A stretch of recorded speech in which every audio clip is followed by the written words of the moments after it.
3 semanas antes de que terminara tirada en el piso de la cocina de mi tía, mi familia quería exactamente una cosa de mí. No mi opinión. No mi bienestar. Querían mi firma para respaldar una deuda de $2.4 millones en la que mi hermanastro, Marcus, ya se había hundido. Lo llamaban familia.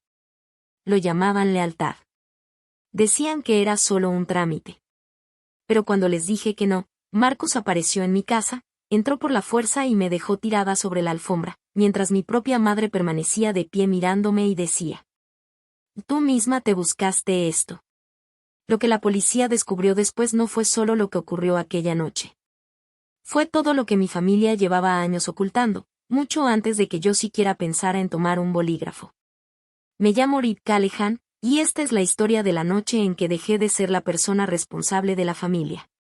Antes de empezar, cuéntame desde dónde me estás escuchando y qué hora es allí, porque todo comenzó con una invitación a cenar un domingo. Y si alguna vez te castigaron por protegerte de las mismas personas que se suponía debían quererte más que nadie, lo que voy a contarte te resultará dolorosamente familiar. 3 semanas antes de que todo se derrumbara, estaba sentada en un salón privado de un restaurante llamado The Lantern House, en Asheville, Carolina del Norte, observando a mi familia reír como si el mundo tuviera sentido. Y eso era precisamente lo extraño. Nada de aquella velada parecía peligroso. No había gritos. No había puertas azotándose. Solo servilletas de lino perfectamente dobladas, la luz de las velas y sonrisas que parecían un poco demasiado forzadas. Había llegado directamente desde la oficina, todavía con mi blazer gris carbón, el mismo del que mi compañera de universidad solía decir que me hacía parecer a alguien que estaba a punto de dar malas noticias. Y, la verdad, nunca estuvo equivocada. Mi hermanastro, Marcus, era el centro de atención junto al bar cuando llegué. Estaba describiendo la propiedad que iba a comprar. No es solo una casa, decía con orgullo. Es una casa para dejar como legado. Costaba casi $2.4 millones.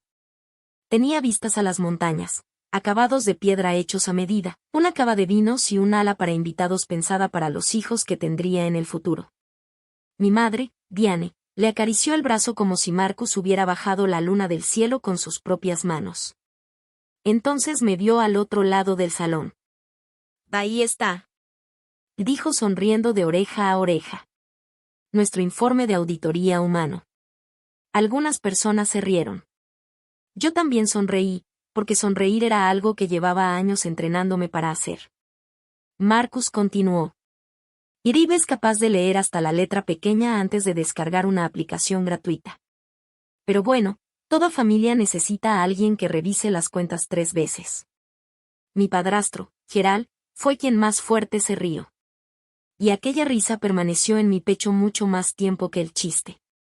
Después de cenar, cuando el camarero retiró los platos y volvió a llenar las tazas de café, Gerald colocó frente a mí una gruesa carpeta de color manila. No a un lado. Justo delante de mí. Como si toda la noche hubiera estado conduciendo hacia ese único momento. Dentro había documentos de financiación relacionados con la casa de Marcus, 2 préstamos para vehículos y una línea de crédito empresarial. La exposición total ascendía a $2.4 millones. Gerald habló con un tono suave, lo que hizo que todo resultara aún peor. Y el banco solo quiere un codeudor mientras Marcus reorganiza algunos activos. Es algo temporal, sencillo, nada de qué preocuparse. Yo trabajaba en cumplimiento normativo financiero. Sabía perfectamente lo que significaban aquellos documentos. Firmar como codeudora no era un gesto de apoyo moral. Era aceptar una responsabilidad legal. Si Marcus dejaba de pagar, mi historial crediticio recibiría el golpe. Y si incumplía por completo, aquella deuda pasaría a ser también mía. No dije que no. Todavía no. Solo pregunté si podía revisar primero toda la documentación. La atmósfera cambió al instante, de esa manera en que cambia una habitación cuando alguien dice lo que nadie quería escuchar. Diane dejó lentamente su copa sobre la mesa. En una familia no se duda cuando alguien necesita ayuda, Reed. Marcus se recostó en su silla. Eres la única persona aquí que está tratando esto como si fuera una adquisición hostil. Gerald dejó que el silencio se alargara antes de añadir. A veces la lealtad vale más que la prudencia.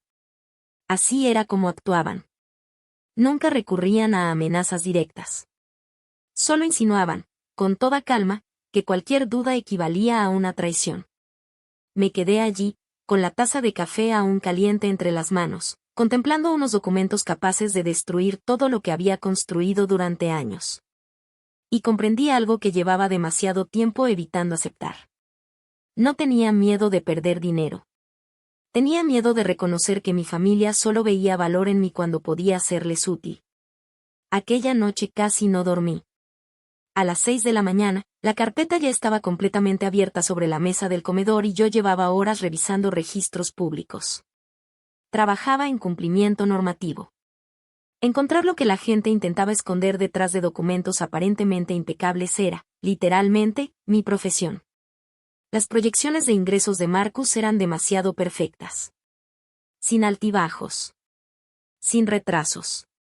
Sin ningún indicio de problemas. Entonces encontré los nombres de varias sociedades de responsabilidad limitada. Stratton Residential Group. BM Holdings LLC. Peak Tier Properties. Distintos nombres. La misma dirección registrada. Y una estructura financiera que se alimentaba a sí misma en un círculo constante. Seguí investigando. Líneas de crédito empresariales completamente agotadas. Un prestamista privado que no aparecía mencionado en el paquete de documentos. 2 demandas presentadas por inversionistas que acusaban a Marcus de haber falseado los plazos de sus proyectos. Y, escondido entre los papeles de una refinanciación, encontré un pago global que no tenía ningún sentido.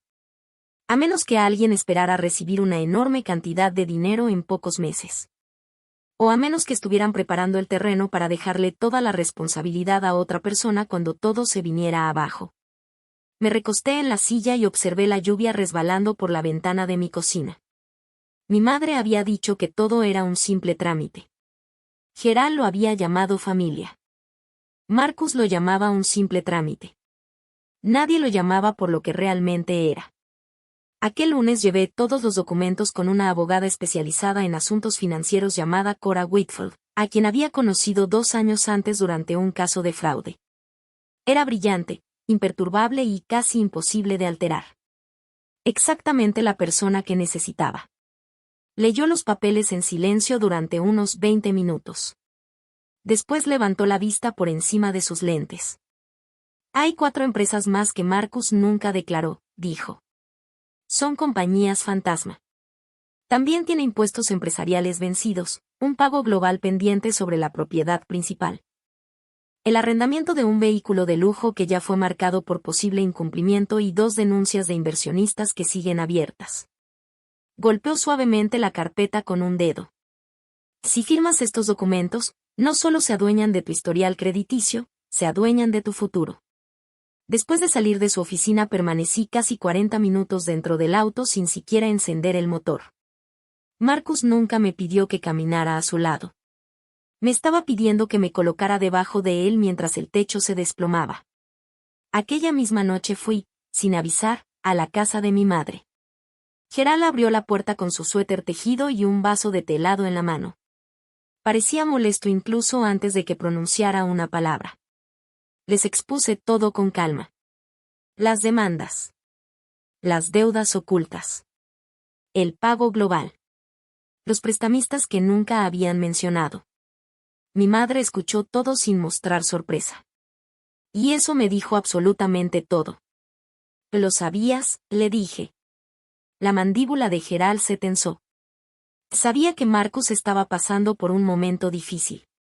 Sabías que se estaba ahogando, y aún así intentaste arrastrarme con él. No hagas esto más feo de lo que ya es. Lo miré fijamente. Y ya es bastante feo. Gerald dejó el vaso sobre la mesa con extremo cuidado.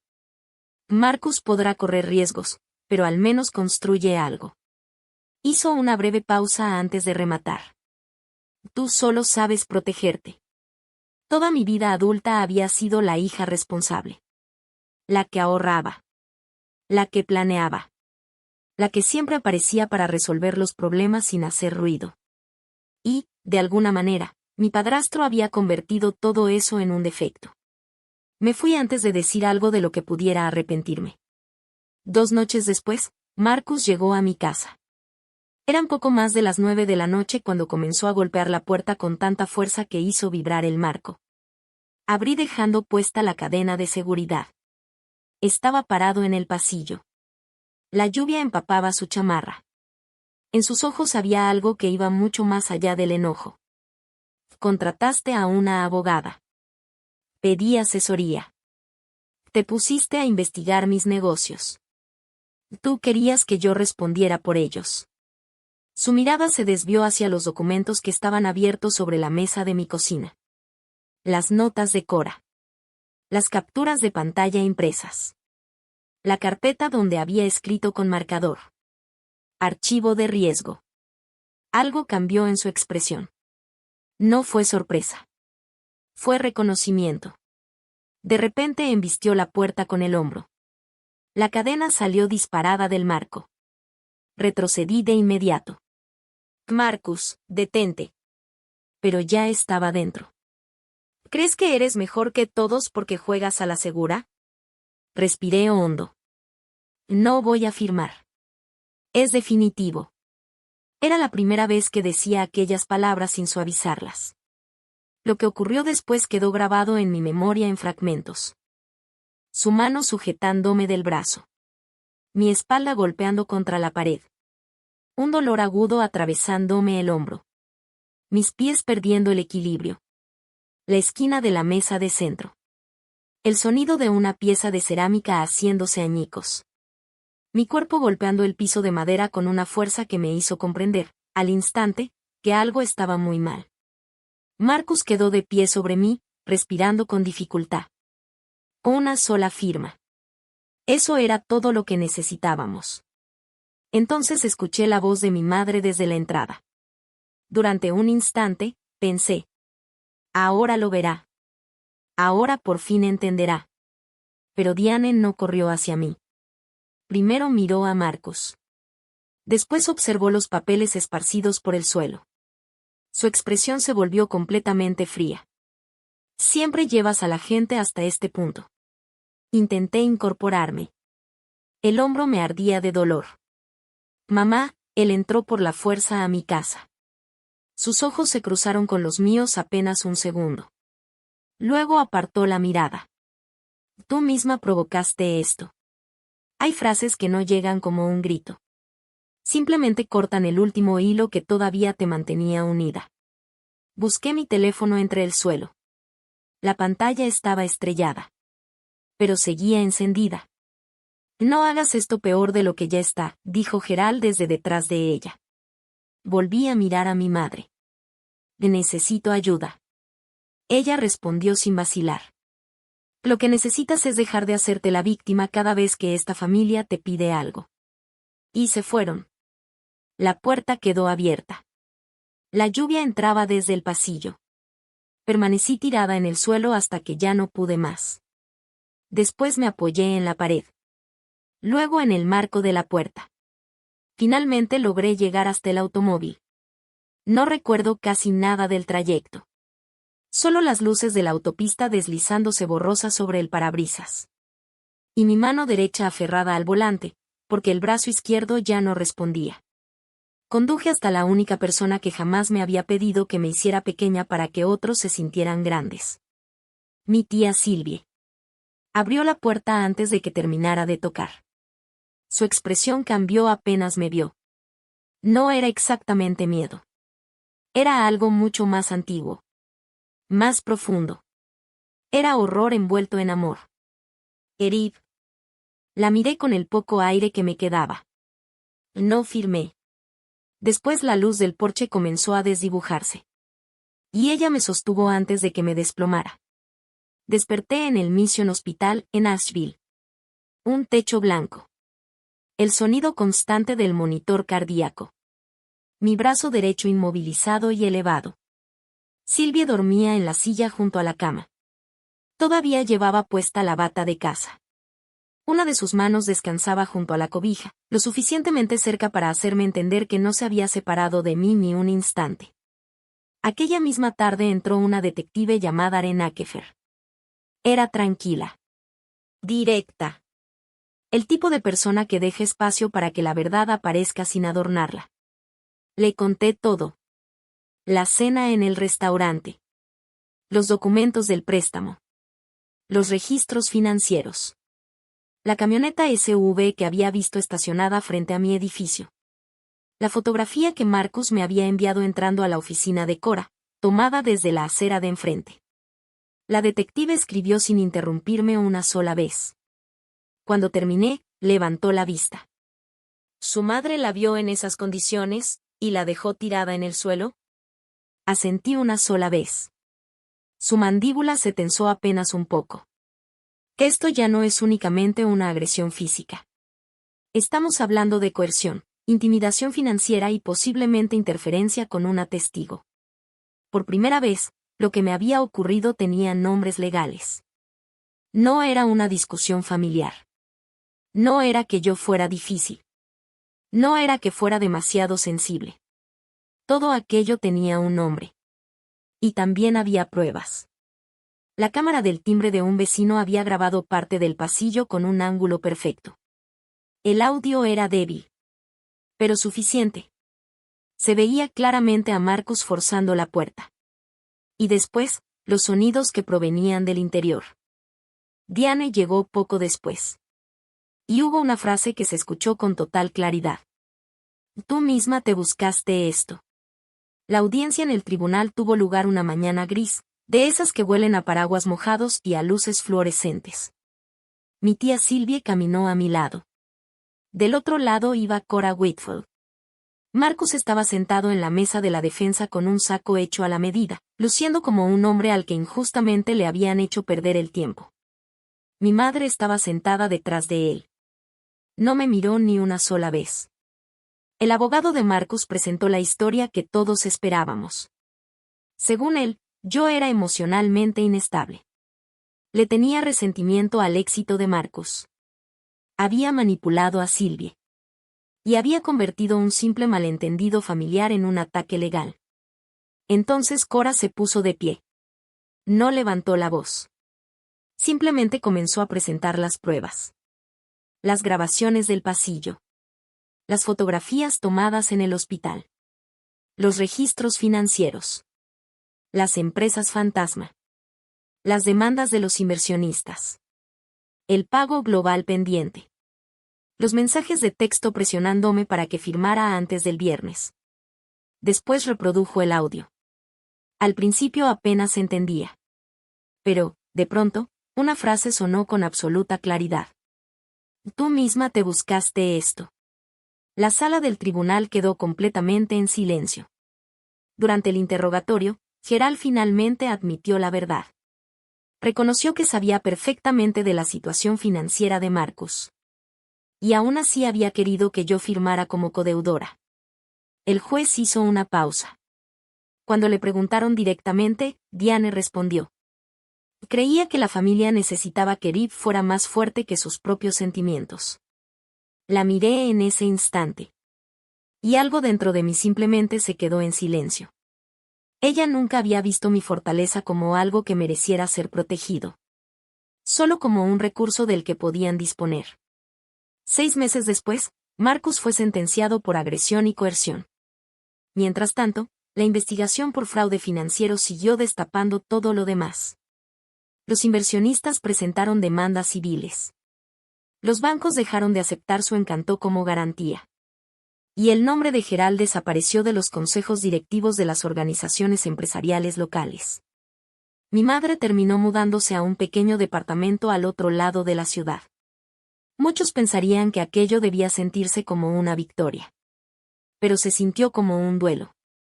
Porque la justicia no devuelve los años que pasaste haciéndote pequeña para que otros ocuparan más espacio. No elimina el reflejo de encogerte cuando alguien levanta la voz. No evita que, durante un instante, el sonido de la lluvia vuelva a parecerse exactamente al de aquella noche en que terminaste tirada en el piso. Mi hombro todavía se resiente cuando intento mover el brazo demasiado rápido. La cicatriz junto a mi ceja se fue desvaneciendo. Y dejé de evitar verla en el espejo. La terapia me ayudó a comprender algo importante. Ser una persona que nunca da problemas. Ser eternamente responsable. Y no pedir nunca demasiado. No eran rasgos de personalidad. Eran estrategias de supervivencia que ya no necesitaba seguir usando. La herida más profunda nunca fue física. Fue haber creído que el amor debía ganarse siendo útil para los demás. Unos meses después de comenzar mi recuperación, empecé a impartir talleres de educación financiera por todo el oeste de Carolina del Norte. Hablaba sobre los riesgos de firmar como aval. Las garantías personales. El congelamiento del historial crediticio. El abuso financiero hacia adultos mayores. Y como la presión familiar suele sonar muy cariñosa, justo hasta que aparecen los documentos para firmar. Al terminar una de esas sesiones, una mujer de unos 60 años esperó hasta que el salón quedó vacío. Jugaba nerviosamente con la correa de su bolso mientras decía en voz baja: Mi hijo lleva 2 años diciendo que lo que me pide es una prueba de lealtad. Hasta esta noche no tenía palabras para explicar por qué algo dentro de mí sentía que estaba mal. Tuve que bajar la mirada hacia mis apuntes por un momento. Fue entonces cuando comprendí que mi dolor había dejado de ser solo un montón de ruinas. Se había convertido en algo capaz de ayudar a otros. Era finales de octubre. Estábamos sentadas en la mesa de la cocina de Sylvie. El aroma del café se mezclaba con el humo de la leña y con el olor de algo que se estaba horneando. Había recuperado un viejo reloj que originalmente mi madre me había dejado a mí, pero que años atrás terminó en manos de Marcus. Sylvie lo había llevado discretamente con un relojero de brevar para restaurarlo. Cuando abrí la tapa trasera descubrí una inscripción tan desgastada que casi pasó desapercibida. Para la hija que sabe distinguir entre la bondad y la rendición. La leí una vez. Luego otra. Y una tercera. No pude hablar. Sylvie fingía estar completamente concentrada resolviendo un crucigrama. Sin levantar la vista dijo: Ella te conocía. Ese mismo fin de semana algunas personas se reunieron en el porche trasero de la casa de Sylvie. No éramos muchos. Estaban Cora, la detective Akefer, un compañero de trabajo llamado Joel, quien alguna vez permaneció unos minutos conmigo en la sala de descanso solo para darme tiempo de respirar. Y algunas personas más. Todas tenían algo en común. Jamás me habían pedido que sangrara para demostrar que pertenecía a sus vidas. Había comida sencilla. Luces cálidas. Risas tranquilas. En algún momento alguien me preguntó si me arrepentía de haber luchado. Miré las montañas mientras el cielo se teñía de un azul oscuro. Sonreí ligeramente. No. Hice una pausa antes de continuar. Lo único de lo que me arrepiento es de haber tardado tanto en entender que sobrevivir a las personas que te hacen daño no es lo mismo que amarlas. Todos guardaron silencio. Pero era un silencio distinto. Uno lleno de respeto. Más tarde me quedé sola, apoyada en el barandal. Escuchaba el tic-tac constante del reloj dentro del bolsillo de mi chamarra. Hay heridas que nunca desaparecen por completo. Pero llega un momento en que dejan de decidir el rumbo de tu vida. Guardé nuevamente el reloj. Y caminé hacia la luz del porche. Hacia el sonido de las personas conversando y riendo suavemente mientras tomaban café. No era la familia en la que nací. Era la familia que elegí. ¿Alguna vez te han presionado para elegir entre tu futuro financiero y la aprobación de tu familia? Me gustaría mucho conocer tu historia en los comentarios.